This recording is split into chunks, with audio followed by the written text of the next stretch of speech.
अकेले कहाँ जा रहे हो? मैंने उस बच्चे से पूछा। दादी के पास, मेरे सीने में छिपा हुआ नन्हा बोला। दमास्कस में नानी से मिलने इंडिया आया था और अब अधूरी पढ़ाई पूरी करने दादी के पास दमास्कस जा रहा हूँ। तुम्हें अकेले सफ़र करते डर नहीं लगता? मैंने उससे पूछा।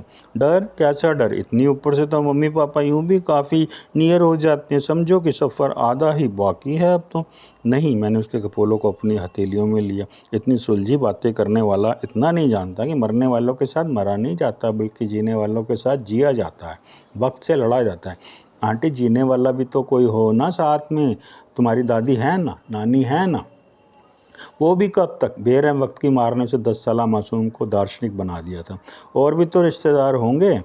मुझे मम्मी चाहिए, पापा चाहिए, और कोई नहीं है मेरा। मिलेंगे मिलेंगे, झूठा आश्वासन देते मैंने उसके कपोल थपथपाए। क्या नाम है तुम्हारा?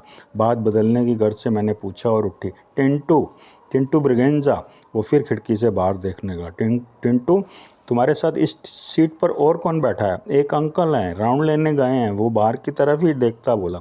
एनी हाउ टिंटू, मैं फिर मिलूंगी। उसने उधर ही दृष्टि टिकाए बिना जवाब दिए हामी भर दी। अपने मनोभावों पर काबू करती मैं भरे मन से आगे निकली। मेरे जिस्म पर इस समय शलाका का काले रंग की मिनी स्कर्ट थी, जबकि सिर पर वही स्कार्फ था, जिसकी वजह से मेरे बालों की दाहिनी लटों में छिपा मोबाइल ओट लिए था और नज़र नहीं आ रहा था। नीचे जांघों पर स्टॉकिंग्स में मौजूद पिस्टल स्कर्ट्स की फ्रिल के पीछे छिपी थी। इस ओसान मोबाइल की बदौलत मुझे लगेज कंपार्टमेंट में मौजूद शेपर व बूचर की उठापटक साफ सुनाई पड़ रही थी। वाया एयर होस्टेस मधु के। शेपर। तभी मेरे कानों में आवाज़ सुनाई पड़ी। बूचर का मोबाइल नहीं मिल रहा यार, 10 बज रहे हैं। विलियम ने हमें 10:15 पर कॉल करनी है। तो क्या करूं? शेपर झल्लाए स्वर में बोला। ढूंढ तो रहा हूं यार, 10:20 पर ऑपरेशन शुरू करना है और हमारा मोबाइल ऑन हुआ गिरा पड़ा है। विलियम अगर हमें रिंग भी करेगा तो हम इस अंधेरे में बेल भी तो नहीं बजेगी। काश मोबाइल गिरने के बाद कॉल ऑफ हो चुकी हो। ऐसे में बेल अगर बजी तो हमें उसकी घंटी की आवाज़ से मालूम पड़ सकता है कि वो कहाँ है। मोबाइल ऑन था तो तभी मैं उनकी बातें सुन रही थी, क्योंकि मोबाइल ऑन था। जानता हूँ कान मत खा, सब तेरा ही किया धरा है। ना तो उतावला होता, ना ही मोबाइल गिरता। अच्छी भली मेम दौलत का पता बताने जा रही थी, मगर तूने सब गुड़ गोबर कर दिया। शेपर मानो बूचर पर झपटा। बोला ना सॉरी, पहले भी 10 बार बोला, अब सॉरी। बूचर ने मानो सॉरी कहकर अपनी जान छुड़ाई। इन्हीं शब्दों को श्रवण करती मैं मधु सप्रे के बताए सर्विस केबिन के बाहर पहुंची। अगले 15 मिनट में हाईजैकर्स अपना ऑपरेशन शुरू करने जा रहे थे, मगर कैसे?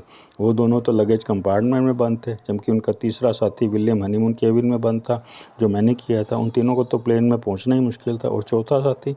मैं सोच में पड़ गई। यह तो तय था कि चौथा विमान में मौजूद था, मगर वो अकेला क्या कर सकता था जब तक कि विलियम, शेपर व बूचर उसका सहयोग ना करें।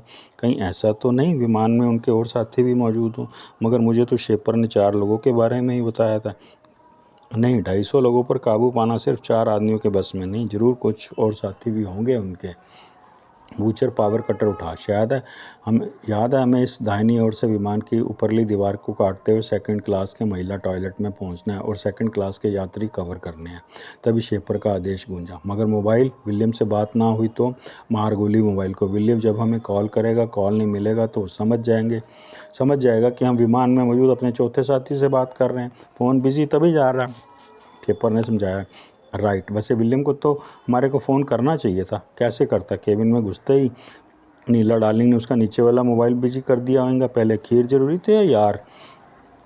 खीर खीर शूं, तभी मुझे ऑटोमेटिक आरी चलने का आवाज़ आई जो बैटरी से चलती थी। वो रहा मोबाइल। तभी बूचर बोला। जाहिर था बूचर ने दीवार काटने का अभियान शुरू कर दिया था।